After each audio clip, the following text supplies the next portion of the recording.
Hey everyone, thatoldnerfguy here. Today, X-Shot Excel Max Havoc review. Welcome to Tag.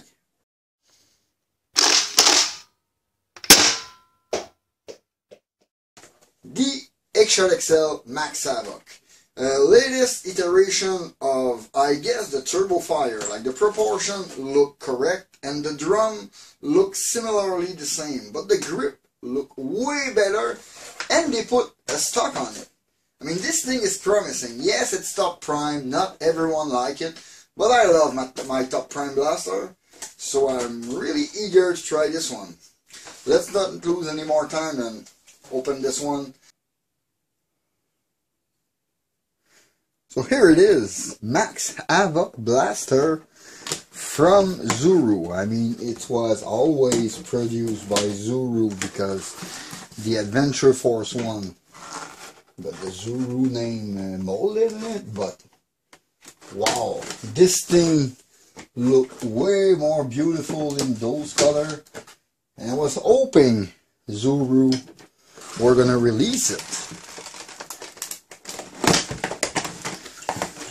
Classic Zuru wrapping, 48 dart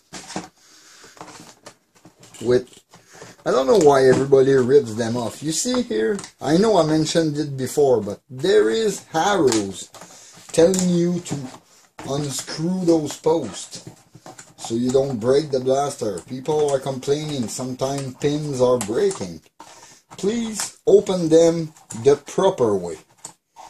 I mean, those wrapping are clever. Every little piece of, I know it's plastic, but it's still recyclable.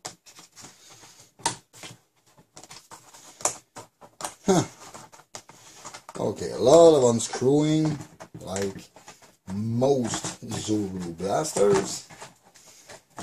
I know it's quicker to just rip them off, but I don't like that.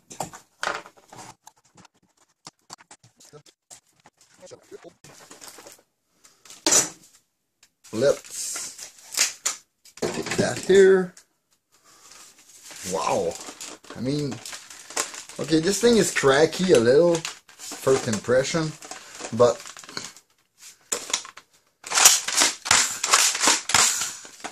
seems to have a very good restrictor inside, but some air leak, so the seal is not perfect because the drum shape is, it's slightly different than the one on the turbo fire. I mean, there is this nudge here that was not there. Priming seems okay, but the stock, yeah, I'm gonna show you. This stock is almost usable. Okay, I just found something I don't like about it. You see this grip here? When you grab the blaster, your wrist touches the drum. Like there's no way of holding it. So basically you don't touch your blaster here, you don't use it. It's almost Picatinny. You don't use the front to hold the blaster because it's too short. You will need to hold it like all the way in front here. And you use it like a big pistol so you can, yeah, you can shoulder it. That thing is great. Wow, like really I love the update on the look they did since the turbo fire, but I'm not gonna go into a full compare. We're gonna do that on another video, but this is nice. I have to say, this grip, without being perfect because some of the round shape I'm not sure here, but it's a good size and it's comfortable. I remember the turbo fire, again I'm comparing, when in my memories, the grip was a little more flimsy and shaky, and the member, the like foam member that they put to reinforce it, was not doing a very good job. But this prime is good. It goes straight, quite easy. This is a very easy prime kind of blaster my daughter will love. Let's try a few darts on the chronograph. I guess I can open those. I got plenty. Which way is it? Okay, it's indexing that way. Let's just put 304 through the chronograph. We're going to do a better chronograph, longer chronograph test. It's just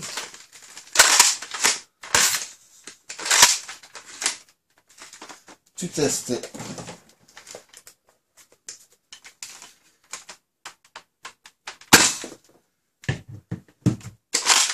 $78. Oops. I hit the chronograph.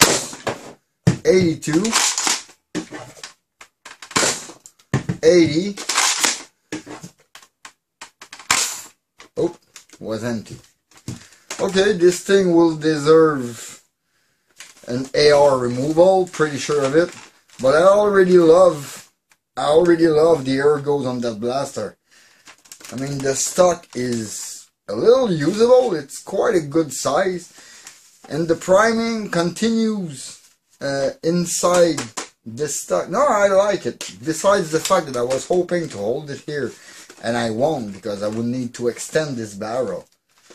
Like, let's put turbo fire barrel on it, and it's great. I'll put a pump with an extended barrel to make a small turbo advance, and this thing would be great. Let's do a chronograph test, a fire test, and I'll come back for a final word on this blaster. So chrono test for this Max Havoc blaster.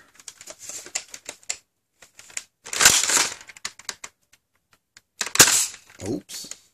Okay. Okay, it's shooting at the bottom of the barrel. That's what I'm having.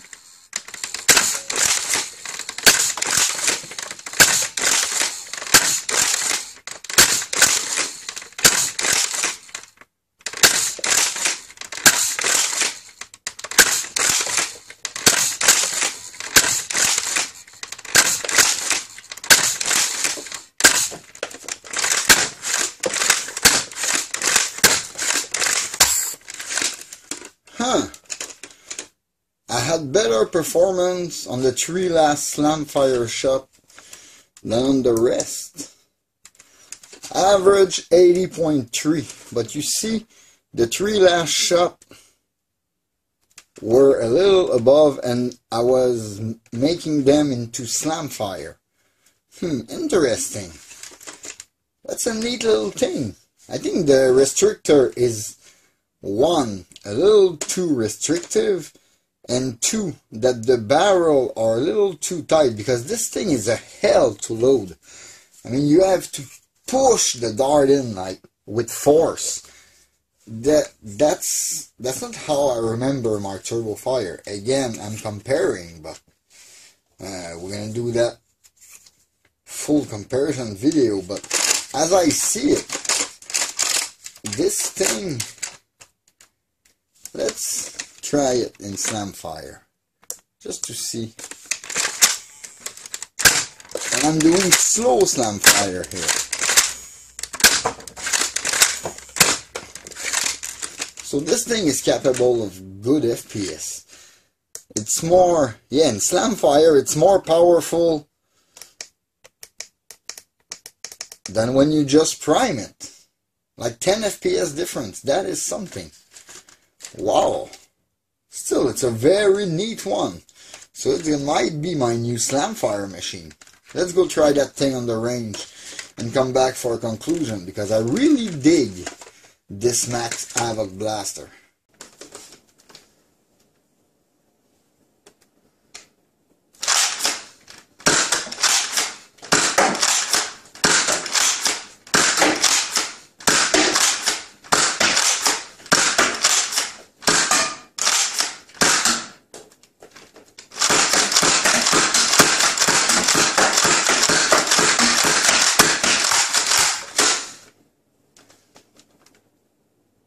Well, this Max Havoc blaster, basically an updated turbo fire. Like I said, everything has been updated. The priming is more smooth, more stable. Sometimes The drum seems a little catchy, but it's because of this line here, which is not perfectly close. And I'm sure, yeah, just screwing the screw a little more will close it down. Because it's not perfectly aligned, some smoothing will need to be done onto it. But just the addition of this stock here is all the plus in this blaster. I mean, when you use the Slamfire, it is stable. It is very fun to use, very easy. This is like a good top prime blaster. 20 round drum, Slamfire, really. This is good. I know there is the Adventure Force Veilinator, but in X-Shot, an updated version of their awesome Turbofire with the stock, which is like kind of usable. I've seen worse. I've seen much worse as X-Shot goes into foam dart blaster. So X-Shot, good job on this Max Havoc. Yes, I say it's a buy if you like top prime blaster, and if you like the look. I mean, look at this. The look of this blaster is just killer, really. I mean, they really did a great job on it. The grip is nicely updated and a lot more stable when you prime, mostly due to that big member, I guess, behind it and the thickness of it. It's more comfortable. The blaster is a little cracky. That's basically my biggest complaint about it. Otherwise, it's a real picker. This is a real good, solid blaster that can be used like in a game, maybe as a primary for. I like drum fed blaster for primary because you can pick up darts and fit it up on the go when the game allows it. So yeah, X-Shot Max Havoc. This is an amazing blaster for top prime. Really, this is inexpensive. I think this is around $25 Canadian. Must be around between 17 and between $15 and $20 American. So yeah, go for it if you find it somewhere. This is a picker. I know Adventure Force have the Havoc, which is the same blaster made by Zuru. I don't know about the performance of the other one, but the color are different. This is like coral or purple color with a green drum, if I remember correctly. So no, this is the real one. This is the real deal. The X-Shot Excel Max Havoc. That's it for this review. In the meantime, you can always follow me on Facebook and Instagram at thatoldnerfguy. Please leave a like and comment, subscribe for more content. Don't forget to hit that bell to stay notified for my latest video, which will be a brand new Max Havoc against a brand new Turbofire. Don't miss that one. This was Dave Fatag. See you next time. Bye.